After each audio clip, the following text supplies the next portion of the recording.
पहली बात तो ये है कि जो आपको प्राकृतिक रूप से प्राप्त नहीं हो रहा है, तो आपको फिर वो किसी की आत्मा को बाँध करके कैसे प्राप्त हो जाएगा? आप कितने दिन करवा तो लोगे? वशीकरण में आत्मा बांधी जाती है। किसी के मन को बाँधना उसकी आत्मा को बाँधने के समान है। भगवान ने जब स्वतंत्रता हर किसी को दी, ईश्वर ने संसार को रच के स्वतंत्र रूप से सबको एक जीवन दिया है, तो फिर हम और आप कौन होते हैं उस चीज़ को बाँधने वाले? किसी की स्वतंत्रता को छीन कर उसके विचारों का, उसके मन का, उसके मस्तिष्क का बंधन करके उसको अपनी तरफ बाँध के रखना, खींच के रखना, वो तो मुद्दा वाली बात है ना। तो प्राकृतिक रूप से जब प्रेम की प्राप्ति नहीं हो रही है, तो लोग करते हैं कि वशीकरण करवा लिया। ठीक है, मानते किया जाता है। पति-पत्नी का रिश्ता खराब हो रहा है, उसमें किया जाता है। और जो है किसी का गहन प्रेम होता है, वहाँ पर उनका रिश्ता किसी कारणवश खराब हो गया हो, किसी तीसरे की वजह से खराब हो गया हो, पति-पत्नी की बात करूँ, वहाँ किया जाता है।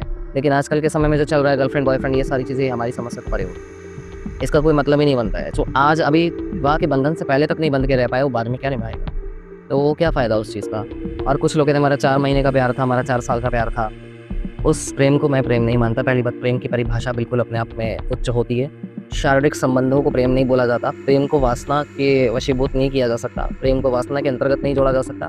प्रेम अपने आप में स्वतंत्र होता है। और दूसरी बात, प्रेम का दूसरा अर्थ होता है समर्पण। जब आप पहली बात ये है कि ना कि आप किसी से प्रेम कर रहे हो, आप कह रहे हो हम दोनों को एक दूसरे से प्रेम है।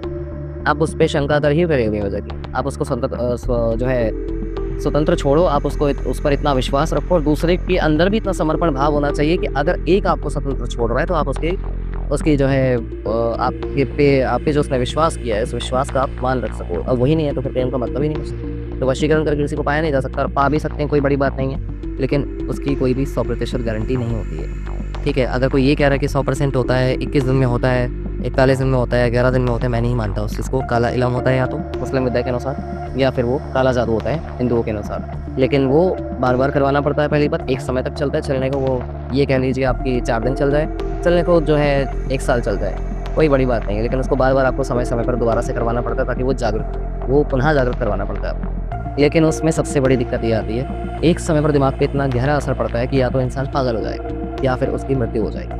तो इसलिए ये चीज़ करने को हम मना करते हैं, लेकिन लोग नहीं मानते, वो कहीं न कहीं से करवाते रहते हैं। तो फिर कर्म अपने ही बो रहे हैं। वो बात है ना कि कर्मों की भूमि में अगर कोई बीज बो रहा है, तो अपने लिए बो रहा है, किसी और के लिए नहीं बो रहा है। इसलिए करने वाले करते हैं जो करना है।